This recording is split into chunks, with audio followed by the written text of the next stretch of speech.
Good morning dear students. मैं Shivani Mehta government senior secondary self smart school Maru district Patiala तो तुहाडा सारिਆਂ ਦਾ ਨਿੱਘਾ ਸਵਾਗਤ ਕਰਦੀ ਹਾਂ।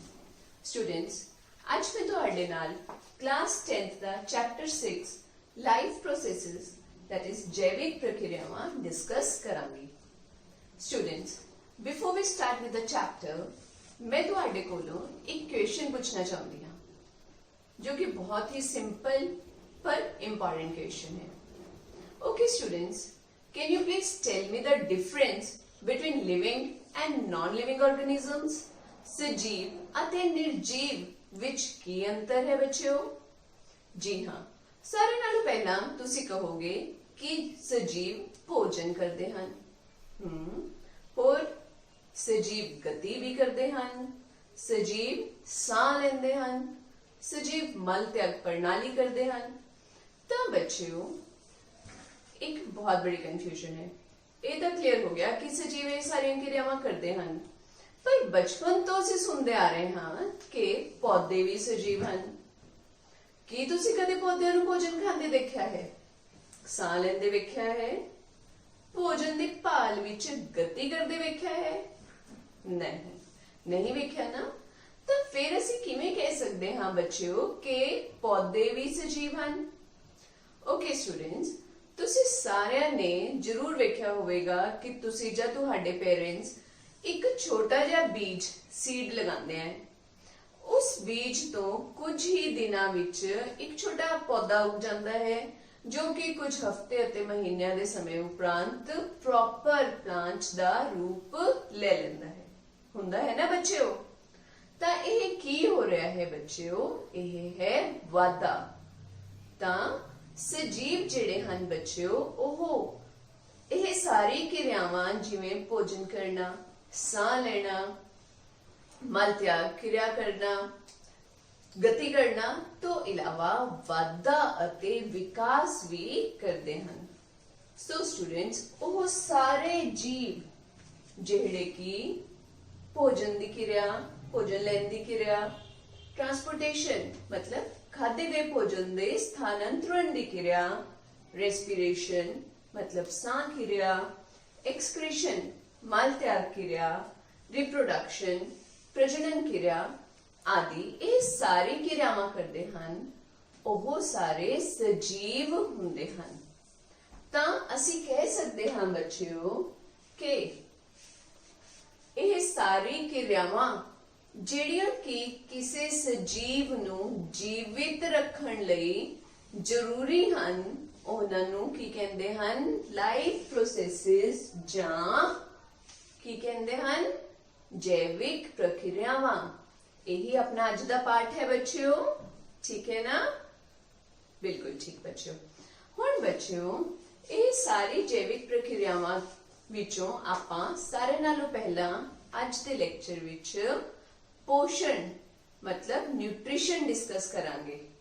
Okay students, before we start with the chapter you tell me, तुसी सारे स्कूल जांदे हो, स्कूल विच तुसी बच्चों की कुछ करदे हो? पढ़ाई करदे हो, बिल्कुल ठीक। खेडां खेडदे हो, है ना? डांस अते म्यूजिक दे पीरियड विच तुसी डांस म्यूजिक भी करदे हो जां सिखदे हो। ਤਾਂ ਬੱਚਿਓ ਇਹ ਸਾਰੀਆਂ ਕਿਰਿਆਵਾਂ ਕਰਨ ਲਈ ਤੁਹਾਨੂੰ ਕਿਸ ਚੀਜ਼ ਦੀ ਲੋੜ ਹੁੰਦੀ ਹੈ? ਪਰਫੈਕਟ, ਤੁਹਾਨੂੰ એનર્ਜੀ ਊਰਜਾ ਦੀ ਲੋੜ ਹੁੰਦੀ ਹੈ। ਤੇ ਬੱਚਿਓ ਇਹ ਊਰਜਾ ਤੁਹਾਨੂੰ ਕਿਵੇਂ ਪ੍ਰਾਪਤ ਹੁੰਦੀ ਹੈ? ਇਹ ਊਰਜਾ ਸਾਨੂੰ ਖਾਦੇ ਗਏ ਭੋਜਨ ਤੋਂ ਪ੍ਰਾਪਤ ਹੁੰਦੀ ਹੈ। ਤਾਂ ਬੱਚਿਓ ਜਿਵੇਂ ਕਿ ਤੁਹਾਨੂੰ ਊਰਜਾ ਦੀ ਲੋੜ ਹੈ उसी तरह इस पूरी दुनिया दे हर जीव चाहे वह छोटा होवे जां वड्डा होवे उसनू ऊर्जा दी लोड़ हुंदी है। परंतु बच्चों हर जीव अपनी ऊर्जा दी लोड़ नू वख-वख तरीकिਆਂ ਨਾਲ पूरा करता है। ते बच्चों यही पोषण अखवाउंदा है। Intake of nutrients and its utilization by organisms for performing different biological activities। मतलब पोषण की है बच्चों, पौष्टिक तत्तां नूं लैण ਅਤੇ ਇਸ ਨੂੰ એનર્ਜੀ ਵਿੱਚ ਬਦਲਣਾ ਅਤੇ ਜੀਵਨ ਲਈ ਜ਼ਰੂਰੀ पोषक तत्तां विच तब्दील करन दी प्रक्रिया नूं पोषण कहंदे हन। फाइन स्टूडेंट्स, सो पोषण नूं हुण आपां डिटेल च डिस्कस करांगे बच्चों। मुख तौर ते पोषण जिहड़ा है वो दो तरह दा हुंदा है। पहला हुंदा बेटे ऑटोट्रॉफिक मोड ऑफ न्यूट्रिशन ते दूसरा हुंदा है हेटरोट्रॉफिक मोड ऑफ न्यूट्रिशन, जिसनूं परपोषी पोषण भी कहा जाता है। ਹੁਣ ਬੱਚਿਓ ਸਵੈ ਪੋਸ਼ੀ ਪੋषण, ਜਿਵੇਂ ਕਿ ਨਾਮ ਤੋਂ ਹੀ ਇਹ ਕਲੀਅਰ ਹੈ, ਸਵੈ मतलब अपने आप, पोषी पोषण ग्रहण करना, पोषण प्राप्त करना। ਤਾਂ ਸਵੈ ਪੋਸ਼ੀ पोषण ਦੀ ਉਹ ਕਿਸਮ ਹੈ ਜਿਸ ਵਿੱਚ ਵਾਤਾਵਰਣ ਵਿੱਚ ਪਾਏ ਜਾਣ ਵਾਲੇ ਸਿੰਪਲ ਮੋਲੀਕਿਊਲਸ ਅਣੂਆਂ ਤੋਂ ਜੀਵ ਆਪਣਾ ਭੋਜਨ ਆਪ ਤਿਆਰ ਕਰਦੇ ਹਨ, ਜਿਵੇਂ ਕਿ ਬੇਟਾ हरे पौधे अते bacteria. Now students, first of all we will discuss autotrophic mode of nutrition in detail.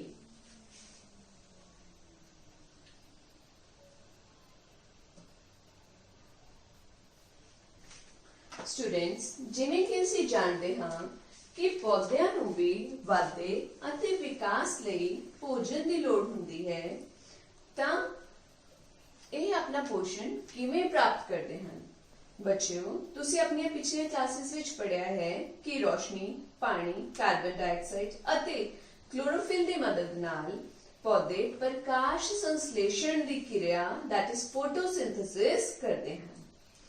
ਇਸ ਕਿਰਿਆ ਵਿੱਚ ਪੌਦੇ ਕਾਰਬਨ ਡਾਈਆਕਸਾਈਡ ਅਤੇ ਪਾਣੀ ਤੋਂ ਸੂਰਜ ਦੀ ਰੋਸ਼ਨੀ ਅਤੇ ਕਲੋਰੋਫਿਲ ਦੀ ਮਦਦ ਨਾਲ ਗਲੂਕੋਜ਼ ਬਣਾਉਂਦੇ ਹਨ, ਜਿਸ ਕਿਰਿਆ ਵਿੱਚ ਆਕਸੀਜਨ ਅਤੇ એનર્ਜੀ ਊਰਜਾ ਵੀ ਰਿਲੀਜ਼ ਹੁੰਦੀ ਹੈ। ਇਸ ਕਿਰਿਆ ਵਿੱਚ ਪੌਦੇ ਵਿੱਚੋਂ ਸੂਰਜ ਦੀ ਊਰਜਾ ਨੂੰ ਰਸਾਇਣਿਕ ਊਰਜਾ ਵਿੱਚ ਤਬਦੀਲ ਕਰਦੇ ਹਨ ਅਤੇ ਬਣਾਇਆ ਹੋਇਆ ਭੋਜਨ ਪੌਦੇ ਆਪਣੇ ਪੱਤਿਆਂ ਵਿੱਚ ਸਟਾਰਚ ਦੀ ਫਾਰਮ ਵਿੱਚ ਸਟੋਰ ਕਰਦੇ ਹਨ।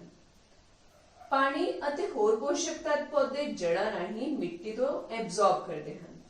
ਸਟੂਡੈਂਟਸ, ਪੌਦਿਆਂ ਦੇ ਪੱਤਿਆਂ ਵਿੱਚ ਬਹੁਤ ਹੀ ਛੋਟੇ-ਛੋਟੇ ਛੇਕ ਹੁੰਦੇ ਹਨ, ਜਿਨ੍ਹਾਂ ਨੂੰ ਸਟੋਮੇਟਾ ਕਿਹਾ ਜਾਂਦਾ ਹੈ। ਇਹ ਸਟੋਮੇਟਾ ਰਾਹੀਂ ਹੀ ਗੈਸਾਂ ਦਾ ਆਦਾਨ ਪ੍ਰਦਾਨ ਹੁੰਦਾ ਹੈ।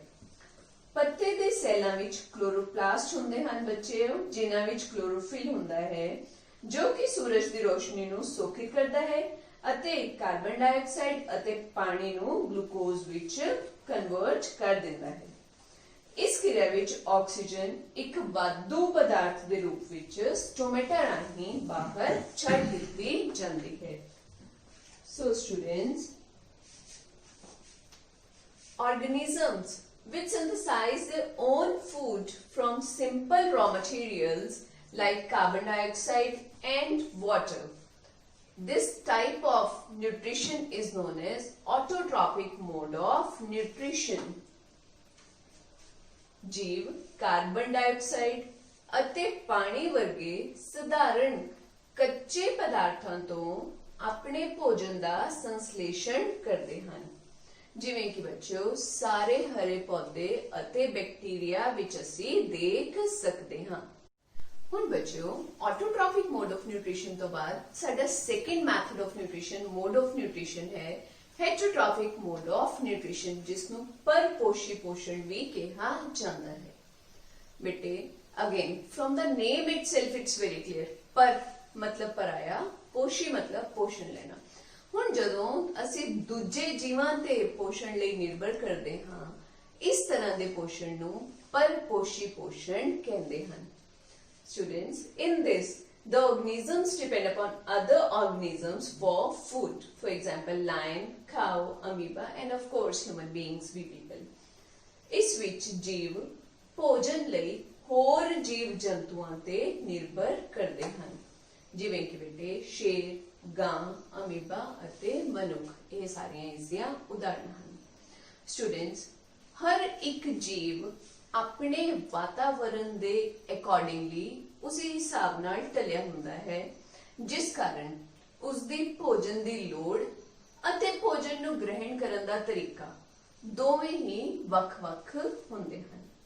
ਤਾਂ students, on the basis of this thing ਆਪਾਂ heterotrophic mode of nutrition ਨੂੰ ਤਿੰਨ ਹਿੱਸਿਆਂ ਵਿੱਚ, ਤਿੰਨ ਭਾਗਾਂ ਵਿੱਚ ਵੰਡ ਸਕਦੇ ਹਾਂ। ਸਟੂਡੈਂਟਸ, ਸਾਰੇ ਨਾਲੋਂ ਪਹਿਲਾਂ ਕੁਝ ਅਜਿਹੇ ਜੀਵ ਹੁੰਦੇ ਹਨ ਜੋ ਕਿ ਆਪਣੇ ਭੋਜਨ ਨੂੰ ਬਾਹਰ ਹੀ ਵਿਘਟਿਤ ਕਰ ਦਿੰਦੇ ਹਨ ਅਤੇ ਫਿਰ ਉਹ ਵਿਘਟਿਤ ਹੋਇਆ ਪੋਸ਼ਣ ਸੋਖਿਤ ਕਰ ਲੈਂਦੇ ਹਨ। ਠੀਕ ਹੈ, ਇਹਨਾਂ ਜੀਵਾਂ ਨੂੰ ਕੀ ਕਿਹਾ ਜਾਂਦਾ ਹੈ ਬੇਟਾ? ਸੈਪਰੋਫਿਟਿਕ ਆਰਗੇਨਿਜ਼ਮਸ। ਔਰ ਇਸ ਤਰ੍ਹਾਂ ਦੇ ਪੋਸ਼ਣ ਨੂੰ ਮ੍ਰਿਤ ਆਹਾਰੀ ਪੋਸ਼ਣ ਕਿਹਾ ਜਾਂਦਾ ਹੈ, ਕਿਉਂਕਿ ਬੱਚਿਓ ਅਜਿਹੇ ਜੀਵ ਆਪਣਾ ਪੋਸ਼ਣ ਮ੍ਰਿਤ ਜੀਵਾਂ ਤੋਂ ਗ੍ਰਹਿਣ ਕਰਦੇ ਹਨ। ਜਿਵੇਂ ਕਿ ਬੱਚਿਓ ਮਸ਼ਰੂਮਸ, ਸਾਰੇ ਖਾਂਦੇ ਹੋ, ਸਾਰਿਆਂ ਨੇ ਦੇਖੀਆਂ ਹਨ, ਮਸ਼ਰੂਮਸ ਅਤੇ ਈਸਟ। ਦੈਨ ਸਟੂਡੈਂਟਸ, ਪਰਪੋਸ਼ੀ ਪੋਸ਼ਣ ਦੀ ਦੂਸਰੀ ਵਿਧੀ ਹੈ ਪਰਜੀਵੀ ਪੋਸ਼ਣ, ਜਿਸ ਨੂੰ ਪੈਰਾਸਿਟਿਕ ਮੋਡ ਆਫ ਨਿਊਟ੍ਰੀਸ਼ਨ ਵੀ ਕਿਹਾ ਜਾਂਦਾ ਹੈ। ਬੇਟੇ, ਪਰਜੀਵੀ ਪੋਸ਼ਣ ਵਿੱਚ ਜੀਵ ਦੂਸਰੇ ਜੀਵਾਂ ਤੋਂ ਆਪਣਾ ਭੋਜਨ ਗ੍ਰਹਿਣ ਕਰਦੇ ਹਨ। ਉਹ ਦੂਸਰੇ ਜੀਵਾਂ ਨੂੰ ਬਿਨਾਂ ਮਾਰੇ ਆਪਣਾ ਭੋਜਨ ਉਹਨਾਂ ਤੋਂ ਗ੍ਰਹਿਣ ਕਰਦੇ ਰਹਿੰਦੇ ਹਨ। ਜਿਵੇਂ ਕਿ ਬੱਚਿਓ ਸਿਰ ਵਿੱਚ ਪੈਣ ਵਾਲੀਆਂ ਜੂਆਂ ਜਾਂ ਜਾਨਵਰਾਂ ਦੇ ਉੱਤੇ ਛੋਟੇ ਛੋਟੇ ਜਿਹੇ ਚਿੱਚੜ ਲੱਗ ਜਾਂਦੇ ਹਨ, ਟਿਕਸ ਕਹਿੰਦੇ ਹਨ ਜਿਨ੍ਹਾਂ ਨੂੰ, ਉਹ ਜਾਂ ਲੀਚ ਹੈ, ਇਹ ਸਾਰੀਆਂ ਹੀ ਪੈਰਾਸਿਟਿਕ ਮੋਡ ਆਫ ਨਿਊਟ੍ਰੀਸ਼ਨ ਦੀਆਂ ਉਦਾਹਰਨਾਂ ਹਨ। Then students, third type of heterotrophic nutrition is holozoic nutrition। ਇਹ ਵੀ ਬੱਚਿਓ ਨਾਮ ਤੋਂ ਪਤਾ ਚੱਲਦਾ ਹੈ, ਹੋਲੋ ਮਤਲਬ ਹੋਲ ਦਾ ਮਤਲਬ ਪੂਰਾ। ਜਿਹੜੇ ਜੀਵ ਪੂਰਾ ਭੋਜਨ ਆਪਣੇ ਅੰਦਰ ਲੈ ਲੈਂਦੇ ਹਨ ਅਤੇ ਅੰਦਰ ਐਂਜ਼ਾਈਮਸ ਦੀ ਸਹਾਇਤਾ ਨਾਲ ਉਹ ਉਸ ਭੋਜਨ ਨੂੰ ਵਿਘਟਿਤ ਕਰਦੇ ਹਨ, ਉਸ ਭੋਜਨ ਤੋਂ ਪਾਚਨ ਪ੍ਰਾਪਤ ਕਰਦੇ ਹਨ, ਊਰਜਾ ਪ੍ਰਾਪਤ ਕਰਦੇ ਹਨ। ਅਜਿਹੇ ਜੀਵਾਂ ਨੂੰ ਹੋਲੋਜ਼ੋਇਕ ਆਰਗੇਨਿਜ਼ਮਸ ਕਿਹਾ ਜਾਂਦਾ ਹੈ ਅਤੇ ਇਸ ਤਰ੍ਹਾਂ ਦੇ ਨਿਊਟ੍ਰੀਸ਼ਨ ਨੂੰ ਅੰਤਰ ਗ੍ਰਹਿਣ ਜਾਂ ਹੋਲੋਜ਼ੋਇਕ ਨਿਊਟ੍ਰੀਸ਼ਨ ਕਿਹਾ ਜਾਂਦਾ ਹੈ। ਇਸ ਦੀਆਂ ਉਦਾਹਰਨਾਂ ਹਨ ਬੱਚਿਓ ਅਮੀਬਾ, ਪੈਰਾਮੀਸ਼ੀਅਮ, ਗਾਂ ਜਾਂ ਮਨੁੱਖ। ਬੱਚਿਓ ਹੋਲੋਜ਼ੋਇਕ ਮੋਡ ਆਫ ਨਿਊਟ੍ਰੀਸ਼ਨ ਵੀ ਹਰ ਜੀਵ ਵਿੱਚ ਵੱਖ-ਵੱਖ ਹੁੰਦਾ ਹੈ। ਮੋਸਟ ਇੰਪੋਰਟੈਂਟਲੀ ਬੱਚਿਓ ਇੱਕ ਸੈਲੀ ਜੀਵਾਂ ਅਤੇ ਬਹੁ ਸੈਲੀ ਜੀਵਾਂ ਵਿੱਚ ਇਹ ਵੱਖ-ਵੱਖ ਤਰੀਕਿਆਂ ਨਾਲ ਭੋਜਨ ਨੂੰ ਵੱਖ-ਵੱਖ ਤਰੀਕਿਆਂ ਨਾਲ ਗ੍ਰਹਿਣ ਕੀਤਾ ਜਾਂਦਾ ਹੈ। ਜਿਵੇਂ ਕਿ ਬੱਚਿਓ ਪਹਿਲਾਂ ਆਪਾਂ ਡਿਸਕਸ ਕਰਾਂਗੇ ਕਿ ਇੱਕ ਸੈਲੀ ਜੀਵਾਂ ਵਿੱਚ ਕਿਵੇਂ ਇਸ ਭੋਜਨ ਨੂੰ ਗ੍ਰਹਿਣ ਕੀਤਾ ਜਾਂਦਾ ਹੈ। ਸਟੂਡੈਂਟਸ, ਯੂਨੀਸੈਲੂਲਰ ਆਰਗੇਨਿਜ਼ਮਸ ਜਿਵੇਂ ਅਮੀਬਾ ਵਿੱਚ ਭੋਜਨ ਉਹਨਾਂ ਦੀ ਸਾਰੀ ਸਤਹ ਤੋਂ ਲਿਆ ਜਾ ਸਕਦਾ ਹੈ। ਅਮੀਬਾ ਸੈਲ ਦੀ ਸਤਹ ਤੋਂ ਉਤਪੰਨ ਹੋਏ ਉਂਗਲੀ ਜਿਹੇ ਅਸਥਾਈ ਪੈਰ, ਜਿਨ੍ਹਾਂ ਨੂੰ ਆਪਾਂ ਸੂਡੋਪੋਡੀਆ ਕਹਿੰਦੇ ਹਾਂ, ਦੀ ਮਦਦ ਨਾਲ ਭੋਜਨ ਪ੍ਰਾਪਤ ਕਰਦਾ ਹੈ। ਇਹ ਸੂਡੋਪੋਡੀਆ ਭੋਜਨ ਦੇ ਕਣਾਂ ਨੂੰ ਘੇਰ ਲੈਂਦੇ ਹਨ ਅਤੇ ਅੰਦਰ ਲੈ ਜਾ ਕੇ ਭੋਜਨ ਰਸਤਾਨੀ ਬਣਾਉਂਦੇ ਹਨ, ਜਿਸ ਦੇ ਅੰਦਰ ਐਂਜ਼ਾਈਮਸ ਹੁੰਦੇ ਹਨ ਜੋ ਕਿ ਜਟਿਲ ਪਦਾਰਥਾਂ ਦਾ ਵਿਘਟਨ ਸਰਲ ਪਦਾਰਥਾਂ ਵਿੱਚ ਕਰ ਦਿੰਦੇ ਹਨ। ਹੁਣ ਇਹ ਸਰਲ ਪਦਾਰਥ ਸੈਲ ਪਦਾਰਥ ਦਾ ਹਿੱਸਾ ਬਣ ਜਾਂਦੇ ਹਨ। ਇਸ ਤੋਂ ਬਾਅਦ ਅਣਪਚਿਆ ਭੋਜਨ ਸੈਲ ਦੀ ਸਤਹ ਵੱਲ ਚਲਾ ਜਾਂਦਾ ਹੈ, ਜਿੱਥੋਂ ਕਿ ਇਸ ਨੂੰ ਬਾਹਰ ਕੱਢ ਦਿੱਤਾ ਜਾਂਦਾ ਹੈ। ਹੁਣ ਸਟੂਡੈਂਟਸ, यूनिसेलुलर ऑर्गेनिज्म अमीबा जो है उसकी कोई निश्चित शेप नहीं होंदी, इसलिए वो सेल दी पूरी सतह किसी भी जगह तो भोजन ग्रहण कर सकता है। पर इस तो अलावा होर यूनिसेलुलर ऑर्गेनिजम्स जिमें पैरामीशियम है, वह एक डेफिनेट शेप्ड ऑर्गेनिज्म है, इसलिए वह एक निश्चित स्थान तो ही अपना भोजन ग्रहण कर सकता है। ਹੁਣ ਬੱਚਿਓ ਹੋਲੋਜ਼ੋਇਕ ਮੋਡ ਆਫ ਨਿਊਟ੍ਰੀਸ਼ਨ ਦੀ ਆਪਾਂ ਦੂਸਰੀ ਉਦਾਹਰਣ ਮਨੁੱਖ ਵਿੱਚ ਇਸ ਨੂੰ ਡਿਸਕਸ ਕਰਾਂਗੇ। Students, this is the most important topic of the day. ਇਸ ਦੇ ਵਿੱਚੋਂ ਬਹੁਤ ਸਾਰੇ ਛੋਟੇ-ਛੋਟੇ ਪ੍ਰਸ਼ਨ ਜਿਹੜੇ ਹਨ ਉਹ ਬਣਦੇ ਹਨ ਅਤੇ ਪੁੱਛੇ ਜਾ ਸਕਦੇ ਹਨ। ਇਸ ਲਈ ਨਾਲ-ਨਾਲ ਇਸ ਨੂੰ ਨੋਟ ਕਰੋਗੇ ਬੱਚਿਓ। ਇਹ ਜੋ ਤੁਸੀਂ ਡਾਇਗਰਾਮ ਦੇਖ ਰਹੇ ਹੋ ਇਹ ਮਨੁੱਖੀ ਆਹਾਰ ਨਲੀ ਦਾ ਡਾਇਗਰਾਮ ਹੈ। ਮਨੁੱਖੀ ਆਹਾਰ ਨਲੀ ਮੂੰਹ ਖੋੜ ਤੋਂ ਸ਼ੁਰੂ ਹੋ ਕੇ ਮਲ ਦਵਾਰ ਐਨਸ ਤੱਕ ਜਾਂਦੀ ਹੈ। ਸਟੂਡੈਂਟਸ, ਇਸ ਦੇ ਵੱਖ-ਵੱਖ ਭਾਗ ਹਨ। ਮੂੰਹ ਖੋੜ मतलब बकल कैविटी, भोजन नली मतलब ईसोफेगस, मैदा स्टमक, जिगर लिवर, लुबा ग्रंथि पैनक्रियास, छोटी अंदर स्मॉल इंटेस्टाइन, वड्डी अंदर लार्ज इंटेस्टाइन, रेक्टम ਅਤੇ एनस।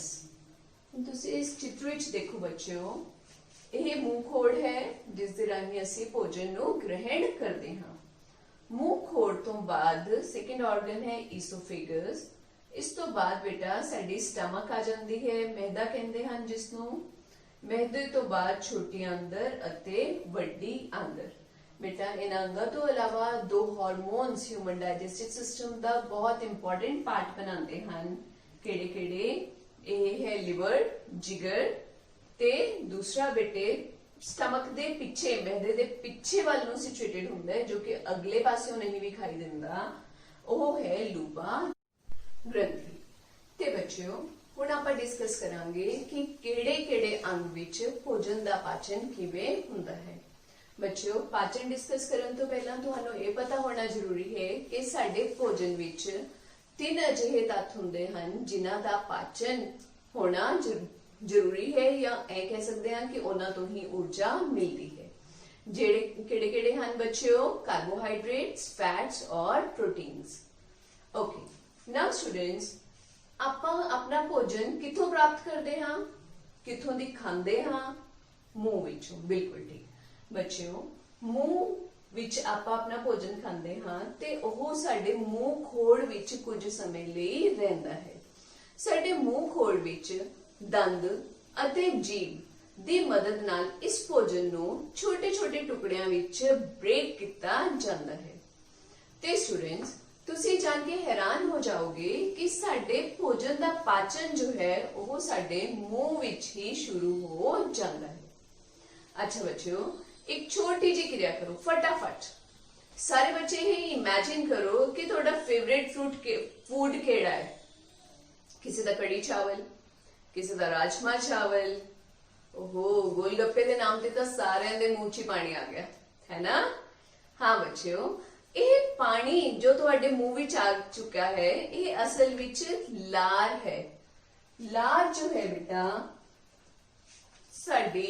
ਸਾਡੇ ਮੂੰਹ ਵਿੱਚ ਕੁਝ एंजाइम्स ਹੁੰਦੇ ਹਨ ਜਿਨ੍ਹਾਂ ਦਾ ਨਾਮ ਹੈ ਲਾਰ ਐਮਾਈਲੇਸ। ਇਹ ਲਾਰ ਐਮਾਈਲੇਸ ਐਂਜ਼ਾਈਮ ਸਾਡੇ ਮੂੰਹ ਵਿੱਚ ਪਾਏ ਜਾਣ ਵਾਲੇ ਹਾਰਮੋਨ ਸਲਾਈਵਰੀ ਗਲੈਂਡਸ ਤੋਂ ਰਿਲੀਜ਼ ਹੁੰਦੇ ਹਨ। ਇਹ ਲਾਰ ਐਮਾਈਲੇਸ ਜੋ ਹੈ ਬੇਟਾ ਸਾਡੇ ਭੋਜਨ ਦੇ ਵਿੱਚ ਦੇ ਕਾਰਬੋਹਾਈਡਰੇਟ ਪਾਰਟ ਨੂੰ ਡਾਈਜੈਸਟ ਕਰਕੇ ਉਸ ਦੇ ਛੋਟੇ-ਛੋਟੇ ਅਣੂ ਮਤਲਬ ਗਲੂਕੋਜ਼ ਉਸ ਦੇ ਬੇਸਿਕ ਯੂਨਿਟਸ ਵਿੱਚ ਤੋੜ ਦਿੰਦਾ ਹੈ। ਤਾਂ ਹੋ ਗਿਆ ਨਾ ਸ਼ੁਰੂ ਪਾਚਨ। ਜੀ ਹਾਂ, ਇਸੇ ਲਈ ਕਿਹਾ ਜਾਂਦਾ ਹੈ ਕਿ ਆਪਣੇ ਭੋਜਨ ਨੂੰ ਅੱਛੀ ਤਰ੍ਹਾਂ ਚਬਾ ਕੇ ਖਾਣਾ ਚਾਹੀਦਾ ਹੈ ਤਾਂ ਜੋ ਉਸ ਦਾ ਪਾਚਨ, ਉਸ ਦੇ ਕਾਰਬੋਹਾਈਡਰੇਟਸ ਦਾ ਪਾਚਨ ਵਧੀਆ ਤਰੀਕੇ ਨਾਲ ਹੋ ਸਕੇ। ਇਸ ਤੋਂ ਬਾਅਦ ਬੱਚਿਓ ਸਾਡਾ ਭੋਜਨ ਫੂਡ ਪਾਈਪ ਈਸੋਫੇਗਸ ਤੋਂ ਹੁੰਦਾ ਹੋਇਆ ਸਾਡੇ ਮਿਹਦੇ ਵਿੱਚ ਜਾਂਦਾ ਹੈ। ਬੇਟਾ ਫੂਡ ਪਾਈਪ ਵਿੱਚ ਕੋਈ ਡਾਈਜੈਸ਼ਨ ਨਹੀਂ ਹੁੰਦੀ। ਫਿਰ ਮੈਦਾ, ਬੇਟੇ ਮੈਦਾ ਜੋ ਹੈ ਉਹ ਵੀ ਇੱਕ ਬਹੁਤ ਹੀ ਮਹੱਤਵਪੂਰਨ ਅੰਗ ਹੈ ਆਬਵੀਅਸਲੀ। ਤੇ ਮੈਦੇ ਵਿੱਚ ਕੀ ਹੁੰਦਾ ਹੈ? ਮੈਦੇ ਦੀਆਂ ਮਸਲ ਸਭ ਤੋਂ ਪਹਿਲਾਂ ਤਾਂ ਸਾਡੇ ਭੋਜਨ ਨੂੰ ਹੋਰ ਵਧੀਆ ਤਰੀਕੇ ਨਾਲ ਚਰਨ ਕਰਦੀਆਂ ਹਨ, ਹੋਰ ਵਧੀਆ ਉਸ ਨੂੰ ਤੋੜਨ ਵਿੱਚ ਮਦਦ ਕਰਦੀਆਂ ਹਨ। ਫਿਰ ਬੇਟੇ ਸਾਡੇ ਮੈਦੇ ਦੀਆਂ ਜਿਹੜੀਆਂ ਵਾਲਸ ਹਨ ਉਹ ਹਾਈਡਰੋਕਲੋਰਿਕ ਤੇਜ਼ਾਬ ਸਕ੍ਰੀਟ ਕਰਦੀਆਂ ਹਨ, ਇੱਕ ਐਂਜ਼ਾਈਮ ਪੈਪਸਿਨ ਸਕ੍ਰੀਟ ਕਰਦੀਆਂ ਹਨ ਅਤੇ ਮਿਊਕਸ ਸਕ੍ਰੀਟ ਕਰਦੀਆਂ ਹਨ। ਬੱਚਿਓ ਹਾਈਡਰੋਕਲੋਰਿਕ ਤੇਜ਼ਾਬ ਜਿਹੜਾ ਹੈ ਇਸ ਦੇ ਦੋ ਮੁੱਖ ਉਪਯੋਗ ਹਨ ਜੋ ਕਿ ਐਗਜ਼ਾਮੀਨੇਸ਼ਨ ਪੁਆਇੰਟ ਆਫ View ਤੋਂ ਵੀ ਬਹੁਤ ਇੰਪੋਰਟੈਂਟ ਹਨ ਬੱਚਿਓ। ਉਹ ਇਹ ਹਨ ਕਿ ਹਾਈਡਰੋਕਲੋਰਿਕ ਤੇਜ਼ਾਬ ਜਿਹੜਾ ਐਂਜ਼ਾਈਮ ਹੈ ਬੱਚਿਓ ਪੈਪਸਿਨ उसनों एक्टिवेट करने लिए जरूरी है।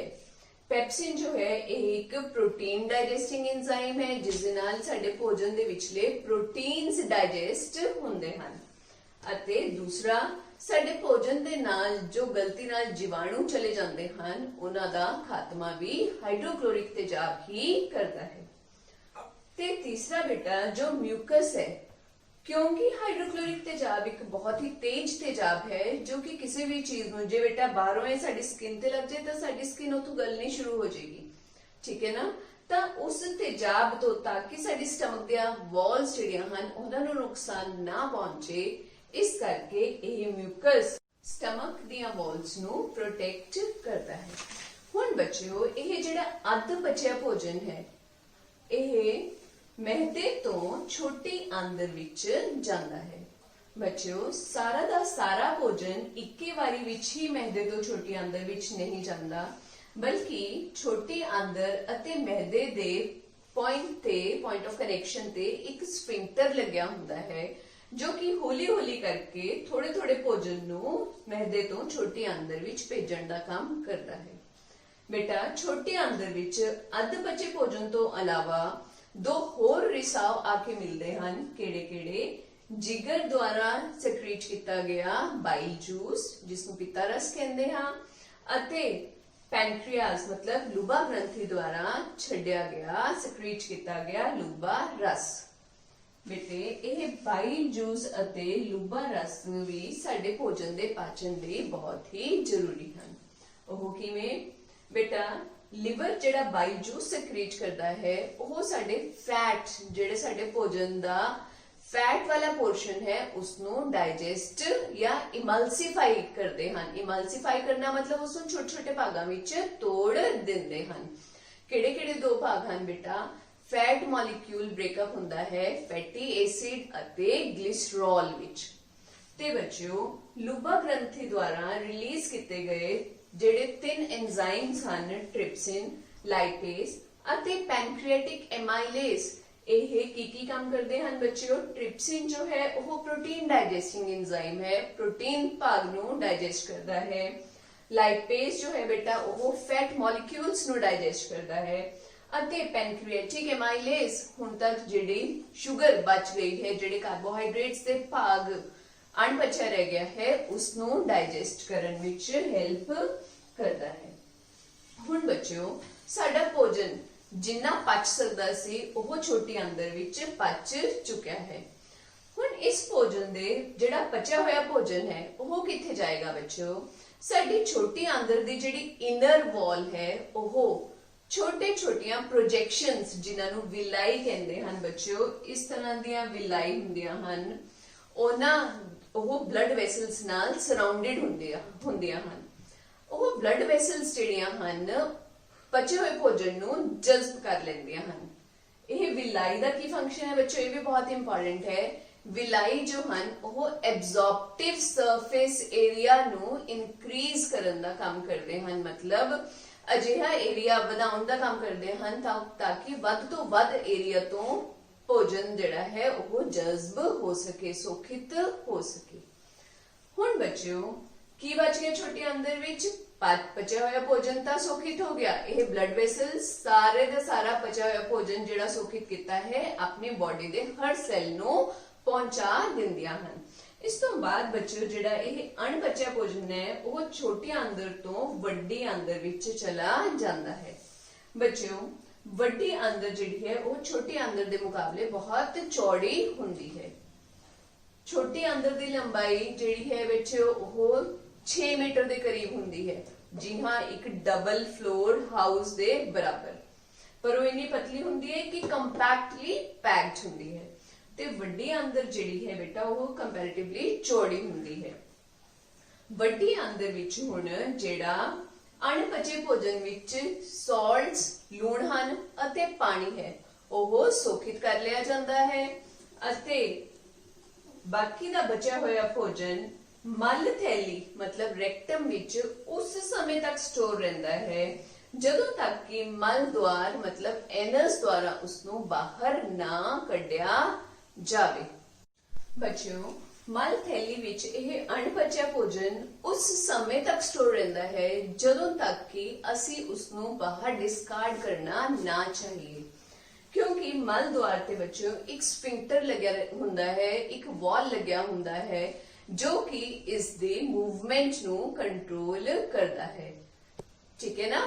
ਹਰ ਸਮੇਂ ਤਾਂ ਨਹੀਂ ਤੁਹਾਨੂੰ ਵਾਸ਼ਰੂਮ ਜਾਣ ਦੀ ਜ਼ਰੂਰਤ ਹੁੰਦੀ ਬੱਚਿਓ, ਤਾਂ ਇੱਕ ਲਿਮਿਟਿਡ ਟਾਈਮ ਤੇ ਨੀਡ ਦੇ ਅਕੋਰਡਿੰਗਲੀ ਇਹ ਸਫਿੰਕਟਰ ਖੁੱਲਦਾ ਹੈ ਅਤੇ ਇਸ ਤੋਂ ਵੇਸਟ ਪ੍ਰੋਡਕਟਸ ਜਿਹੜੇ ਹਨ ਉਹ ਬਾਹਰ ਨਿਕਲ ਜਾਂਦੇ ਹਨ। ਤਾਂ ਬੱਚਿਓ, ਇਹ ਸੀ ਮਨੁੱਖੀ ਆਹਾਰ ਨਲੀ ਦੇ ਵੱਖ-ਵੱਖ ਕੰਮ। ਹੁਣ ਬੱਚਿਓ, ਹਿਊਮਨ ਡਾਈਜੈਸਟਿਵ ਸਿਸਟਮ ਨੂੰ ਹੋਰ ਵਧੀਆ ਤਰੀਕੇ ਨਾਲ ਸਮਝਣ ਲਈ I have a video for you people. Please watch it very carefully. Students, ਸਾਰਿਆਂ ਨਾਲੋਂ ਪਹਿਲਾਂ ਸਾਡੀ ਆਹਾਰ ਨਲੀ ਦੇ ਕਿਹੜੇ-ਕਿਹੜੇ ਅੰਗ ਹਨ? ਫਰਸਟ ਇਜ਼ ਬਕਲ ਕੈਵਿਟੀ, ਮੂੰਹ ਖੋੜ, ਫਿਰ ਭੋਜਨ ਨਲੀ ਬੱਚਿਓ, ਮਹਿਦਾ, ਛੋਟੇ ਆਂਦਰ, ਵੱਡੀ ਆਂਦਰ ਅਤੇ ਏਨਸ ਮਲ ਦੁਆਰ। ਫਿਰ ਬੇਟੇ ਦੋ ਇੰਪੋਰਟੈਂਟ ਗਲੈਂਡਸ ਹਨ, ਲੀਵਰ ਅਤੇ ਪੈਨਕ੍ਰੀਆਸ। ਲੀਵਰ ਜੋ ਹੈ ਬੱਚਿਓ ਉਹ ਸਾਡੀ ਬਾਡੀ ਦਾ ਸਾਰਿਆਂ ਨਾਲੋਂ ਵੱਡਾ ਗਲੈਂਡ ਹੈ। ਹੁਣ ਦੇਖੋ ਬੱਚਿਓ ਕਿਵੇਂ ਫੂਡ ਜਿਹੜਾ ਹੈ ਉਹ ਮਾਊਥ ਦੇ ਥਰੂ ਖਾਇਆ ਜਾਂਦਾ ਹੈ, ਫਿਰ ਦੰਦਾਂ ਅਤੇ ਜੀਭ ਦੀ ਮਦਦ ਨਾਲ ਅਤੇ ਲਾਰ ਦੀ ਹੈਲਪ ਨਾਲ ਇਹ ਭੋਜਨ ਜਿਹੜਾ ਹੈ ਉਹ ਵਧੀਆ ਤਰੀਕੇ ਨਾਲ ਚਬਾਇਆ ਜਾਂਦਾ ਹੈ। ਸਲਾਈਵਰੀ ਗਲੈਂਡ ਸਲਾਈਵਰੀ ਮਾਈਲੇਸ ਰਿਲੀਜ਼ ਕਰਦੇ ਹਨ ਜਿਸ ਨਾਲ ਕਾਰਬੋਹਾਈਡਰੇਟਸ ਡਾਈਜੈਸਟ ਹੁੰਦੇ ਹਨ। ਫਿਰ ਫੂਡ ਪਾਈਪ ਤੋਂ ਇਹ ਭੋਜਨ ਕਿੱਥੇ ਪਹੁੰਚ ਗਿਆ ਬੇਟਾ? ਸਟਮਕ ਵਿੱਚ, ਮਿਹਦੇ ਵਿੱਚ। ਹੁਣ ਮਿਹਦੇ ਵਿੱਚ ਬੱਚਿਓ ਹਾਈਡਰੋਕਲੋਰਿਕ ਤੇਜ਼ਾਬ, ਮਿਊਕਸ ਅਤੇ ਪੈਪਸਿਨ ਐਂਜ਼ਾਈਮਸ ਜਿਹੜੇ ਹਨ ਉਹ ਕੀ ਕਰਦੇ ਹਨ? ਇਸ ਭੋਜਨ ਨੂੰ ਪਚਾ ਦਿੰਦੇ ਹਨ। ਇਸ ਦੇ ਵਿਚਲੇ ਪ੍ਰੋਟੀਨ ਭਾਗ ਦਾ ਡਾਈਜੈਸ਼ਨ ਹੋ ਜਾਂਦਾ ਹੈ ਅਤੇ HCl ਦੀ ਮਦਦ ਨਾਲ ਭੋਜਨ ਵਿਚਲੇ ਬੈਕਟੀਰੀਆਜ਼ ਵੀ ਖਤਮ ਹੋ ਜਾਂਦੇ ਹਨ। ਇਸ ਤੋਂ ਬਾਅਦ ਬੱਚਿਓ ਭੋਜਨ ਜਿਹੜਾ ਹੈ ਉਹ ਕਿੱਥੇ ਜਾਏਗਾ? ਵੈਰੀ ਗੁੱਡ, ਛੋਟੀ ਆਂਦਰ ਵਿੱਚ ਜਾਏਗਾ। ਛੋਟੀ ਆਂਦਰ ਵਿੱਚ ਭੋਜਨ ਦੇ ਨਾਲ ਨਾਲ ਲਿਵਰ ਤੋਂ ਸਕ੍ਰੀਟ ਹੋਇਆ ਬਾਈਲ ਜੂਸ ਅਤੇ ਪੈਨਕ੍ਰੀਆਸ ਦੁਆਰਾ ਸਕ੍ਰੀਟ ਹੋਏ ਟ੍ਰਿਪਸਿਨ, ਪੈਨਕ੍ਰੀਆਟਿਕ ਐਮਾਈਲੇਜ਼ ਵੀ ਨਾਲ ਹੀ ਇਹਦੇ ਅੰਦਰ ਚਲੇ ਜਾਣਗੇ। Very good. ਅਤੇ ਲਾਈਪੇਜ਼ ਵੀ। ਯੈਸ। ਉਸ ਤੋਂ ਬਾਅਦ ਬੱਚਿਓ ਛੋਟੀ ਆਂਦਰ ਵਿੱਚ ਇਹ ਭੋਜਨ ਦਾ ਪੂਰਾ ਪਾਚਨ ਕੰਪਲੀਟ ਡਾਈਜੈਸ਼ਨ ਹੋਣ ਤੋਂ ਬਾਅਦ ਛੋਟੀ ਆਂਦਰਲੀ ਇੰਟਰਨਲ ਵਾਲ ਤੇ ਲੱਗੇ ਹੋਏ ਜਿਹੜੇ ਵਿਲਾਈ ਹਨ ਉਸੇ ਦੀਆਂ ਪ੍ਰੋਜੈਕਸ਼ਨਸ ਹਨ ਉਹ ਐਵੇਂ ਮੋੜੀ ਹੁੰਦੀ ਹੈ। ਵਿਲਾਈ ਤੇ ਬਹੁਤ ਸਾਰੇ ਬਲੱਡ ਵੈਸਲਸ ਹੁੰਦੀਆਂ ਹਨ ਬੇਟਾ ਜਿਹੜੀਆਂ ਕਿ ਪਚੇ ਹੋਏ ਭੋਜਨ ਨੂੰ ਡਾਈਜੈਸਟ ਕਰ ਲੈਂਦੀਆਂ ਹਨ। ਹੁਣ ਇਹ ਅਣਪਚੇ ਭੋਜਨ ਦਾ ਕੀ ਹੁੰਦਾ ਹੈ? ਇਹ ਵੱਡੀ ਆਂਦਰ ਵਿੱਚ ਜਾਂਦਾ ਹੈ। ਵੱਡੀ ਆਂਦਰ ਵਿੱਚ ਪਚੇ ਹੋਏ ਭੋਜਨ ਵਿੱਚੋਂ ਜ਼ਰੂਰੀ ਲੂਣ ਅਤੇ ਪਾਣੀ ਐਬਜ਼ੌਰਬ ਕਰ ਲਿੱਤੇ ਜਾਂਦੇ ਹਨ ਬੱਚਿਓ। ਜੀ ਹਾਂ। ਇਸ ਤੋਂ ਬਾਅਦ ਹੁਣ ਜਿਹੜਾ ਅਨਡਾਈਜੈਸਟਿਡ ਫੂਡ ਹੈ ਬੇਟਾ ਉਹ ਐਨਸ ਮਲ ਦੁਆਰ ਤੋਂ ਹੁੰਦਾ ਹੋਇਆ ਬਾਹਰ ਨਿਕਲ ਜਾਂਦਾ ਹੈ। ਠੀਕ ਹੈ ਬੱਚਿਓ? I hope I have made it clear. ਹੁਣ ਬੱਚਿਓ before we finish off there are some important questions for you people ਬੱਚਿਓ। ਖਾਲੀ ਥਾਵਾਂ ਭਰੋ। ਡੈਸ਼ ਪੋਸ਼ਣ ਦੀ ਕਿਸਮ ਜਿਸ ਵਿੱਚ ਜੀਵਾਣੂ ਆਪਣਾ ਭੋਜਨ ਨਹੀਂ ਬਣਾ ਸਕਦੇ ਕਿਉਂਕਿ ਇਸ ਵਿੱਚ ਕਲੋਰੋਫਿਲ ਜਾਂ ਕਿਸੇ ਹੋਰ ਫੋਟੋਸਿੰਥੈਟਿਕ ਰੰਗਾਂ ਦੀ ਘਾਟ ਹੁੰਦੀ ਹੈ। ਹਾਂ ਬੱਚਿਓ, ਕਿਹੜੇ ਜੀਵ ਹੁੰਦੇ ਹਨ ਜਿਹੜੇ ਆਪਣਾ ਭੋਜਨ ਨਹੀਂ ਬਣਾ ਸਕਦੇ ਸਗੋਂ ਦੂਸਰੇ ਜੀਵਾਂ ਤੋਂ ਗ੍ਰਹਿਣ ਕਰਦੇ ਹਨ? ਬਿਲਕੁਲ ਠੀਕ, ਹੀਟਰੋਟ੍ਰੋਫਿਕ ਆਰਗੇਨਿਜ਼ਮਸ, ਪਰਪੋਸ਼ੀ ਜੀਵ। ਡੈਸ਼ ਉਹ ਜੀਵ ਹਨ ਜੋ ਮਰੇ ਹੋਏ ਵਿਗੜਨ ਵਾਲੇ ਪਦਾਰਥ ਨੂੰ ਖਾਂਦੇ ਹਨ। ਹਾਂਜੀ ਬੱਚਿਓ, ਕੌਣ? ਆਪਾਂ ਕੀਤਾ ਸੀ ਫੰਜਾਈ। ਅਜਿਹੇ ਜੀਵਾਂ ਨੂੰ ਕੀ ਕਹਿੰਦੇ ਹਨ? ਮ੍ਰਿਤ ਆਹਾਰੀ ਜੀਵ। ਦੈਨ ਡੈਸ਼ ਸਰੀਰ ਦੇ ਵੱਖੋ ਵੱਖਰੇ ਪਾਚਕ ਕਿਰਿਆਵਾਂ ਲਈ ਲੋੜੀਂਦੀ ਊਰਜਾ ਪੈਦਾ ਕਰਨ ਲਈ ਖਾਣ ਪੀਣ ਦੀ ਪ੍ਰਕਿਰਿਆ ਹੈ। ਕਿਹੜੀ ਪ੍ਰਕਿਰਿਆ ਪੜ੍ਹੀ ਹੈ ਬੱਚਾ ਅੱਜ ਆਪਾਂ? ਪੋਸ਼ਣ ਦੀ ਪ੍ਰਕਿਰਿਆ, nutrition, right? Then students, here are a few MCQs for you people. ਪਾਚਨ ਤੋਂ ਬਾਅਦ ਪ੍ਰੋਟੀਨ ਵਿੱਚ ਡੈਸ਼ ਪ੍ਰੋਟੀਨ ਡੈਸ਼ ਵਿੱਚ ਬਦਲ ਜਾਂਦੇ ਹਨ। ਹਾਂ ਬੱਚਿਓ, ਪ੍ਰੋਟੀਨਸ ਕਿਹਦੇ ਵਿੱਚ ਬਦਲ ਜਾਂਦੇ ਹਨ? ਐਮਾਈਨੋ ਐਸਿਡਸ।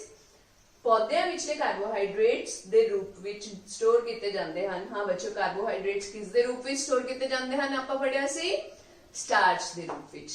ਠੀਕ ਹੈ ਨਾ ਬੱਚਿਓ। ਹੁਣ ਬੱਚਿਓ, ਮੈਂ ਉਮੀਦ ਕਰਦੀ ਹਾਂ ਕਿ ਤੁਹਾਨੂੰ ਹਿਊਮਨ ਡਾਈਜੈਸਟਿਵ ਸਿਸਟਮ ਅੱਛੀ ਤਰ੍ਹਾਂ ਸਮਝ ਆਇਆ ਹੋਵੇਗਾ। ਬੱਚਿਓ, ਸਾਰਿਆਂ ਨੇ ਆਪਣੀ ਬੁੱਕਸ ਵਿੱਚ ਰੀਡ ਕਰਨਾ ਹੈ ਤੇ ਇਸ ਦੇ ਨਾਲ ਰਿਲੇਟਡ ਕੁਐਸਚਨਸ ਨੂੰ ਅੱਛੀ ਤਰ੍ਹਾਂ ਕਰਨ ਦੀ ਕੋਸ਼ਿਸ਼ ਵੀ ਕਰਨੀ ਹੈ। ਔਰ ਬੱਚਿਓ, ਅਗਲੇ ਲੈਕਚਰ 'ਚ ਆਪਾਂ ਮਿਲਾਂਗੇ ਨੈਕਸਟ ਟੌਪਿਕ ਦੇ ਨਾਲ। Till then, bye bye, stay home, stay safe.